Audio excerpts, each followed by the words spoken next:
बढ़ते हैं अगली खबर की तरफ। मरकजी वज़ीर दाखिला ने बड़ी कार्रवाई करते हुए 2 ग्रुप्स पर पाबंदी की आयत की है। इसको लेकर वज़ीर दाखिला ने नोटिस जारी किया है।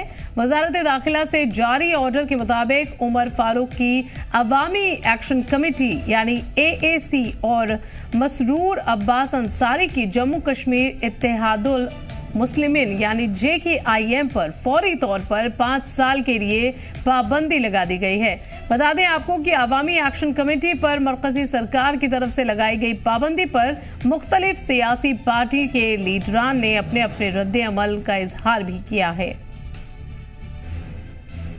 अभी हमने पढ़ा नहीं, कुछ नहीं देखा नहीं, जस्ट एक मीडिया में देखा है, पढ़ के उसके बाद ही हम कुछ बयान आप तक लेकिन आपको लगता है कि कुछ कह रहे PDP? मैंने कहा जब तक हमने उसको सुना नहीं, अपनी आंखों से देखा नहीं, मीडिया के थ्रू हमने सुना है, और जब तक हम खुद नहीं देख लेते क्या है, उसको एग्जामिन नहीं कर लेते, उसके पहले में क्या PDP कह रहे हैं कि ये हालात को खराब करेंगे।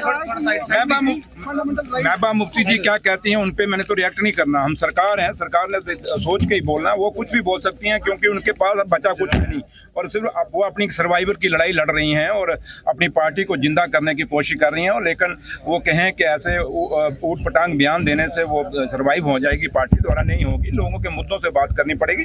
रही जहाँ तक आप जो कह रहे हैं कि 2 आउटफिट कहीं बैन हुई है, जब तक हम खुद उसको देख लेते हैं, पढ़ नहीं लेते, हम कैसे आपको We see it as an inappropriate, badly timed decision. Once popular government is in place, we will try to know whether the local government has been taken into confidence. Number 1. Number 2, we reiterate our stand that reconciliation and dialogue is the only way out. हम मजम्मत करते हैं, हम condemnation करते हैं। जमहूरियत के लिए ठीक नहीं है।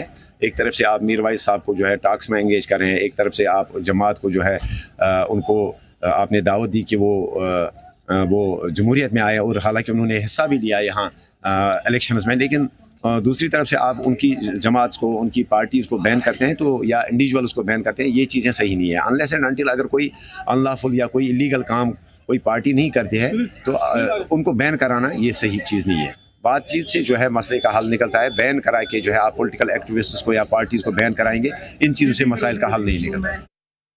महबूबा मुफ्ती ने कंडेम किया है, कहा कि महबूबा मुफ्ती की पार्टी का आधार जो है वो अलगाववाद है, सेपरेटिज्म है, और जो पार्टी एमर्ज हुई, इवाल्व हुई, उसी बेस पे हुई है। आज जब अलगाववाद पे चोट हो रही है, महबूबा मुफ्ती का दर्द छलकता है ट्वीट के द्वारा। और अवामी एक्शन कमेटी पर मरकजी सरकार की तरफ से लगाई गई पाबंदी पर मीरवाइज मौलवी उमर फारूक ने सख्त रद्द अमल का इजहार किया है और इस पाबंदी की सख्त मुखालिफत की है।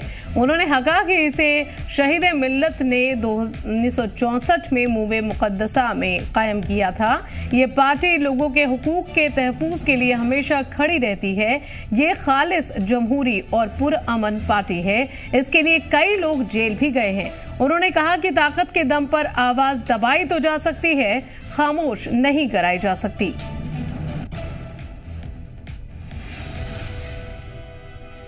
करते हैं अगली खबर का रुख, और अगली खबर भी अवामी एक्शन कमेटी और साथ ही आपको बता दें जम्मू कश्मीर इत्तेहादुल मुस्लिमीन पर मरकजी सरकार की तरफ से जो ये पाबंदी आयद की गई है उस पर महबूबा मुफ्ती ने भी सख्त रद्द अमल का इजहार किया है और इसे एक और सियासी और समाजी बहरान करार दिया है। महबूबा मुफ्ती ने कहा कि रियासत की उमर अब्दुल्ला सरकार को इस तरह के मरकजी सरकार के अक़दाम को रोकने की कोशिश करनी चाहिए। उन्होंने कहा कि जमहूरियत सिर्फ इलेक्शन का नाम नहीं है बल्कि लोगों के बुनियादी हुकूक का तहफ़्फ़ुज़ है, जिस पर मरकजी सरकार को अमल करना चाहिए। मरकजी सरकार अपने फैसले पर दोबारा गौर करे और सरकार को इस तरह के हथकंडे से बाज आ जाना चाहिए। तो महबूबा मुफ्ती ने मरकजी सरकार के इस फैसले की कड़े अल्फाजों में मुखालिफत की है, मजम्मत की है और उन्होंने इसे एक और सियासी साथी सामाजिक बहरान करार दिया है। महबूबा मुफ्ती ने कहा है कि रियासत की उमर सरकार को यानी उमर अब्दुल्ला सरकार को इस तरह के सरकार के अक़दाम को रोकने की कोशिश करनी चाहिए। उन्होंने कहा कि जमहूरियत सिर्फ इलेक्शन का नाम नहीं बल्कि लोगों के बुनियादी हुकूक का तहफ़्फ़ुज़ है।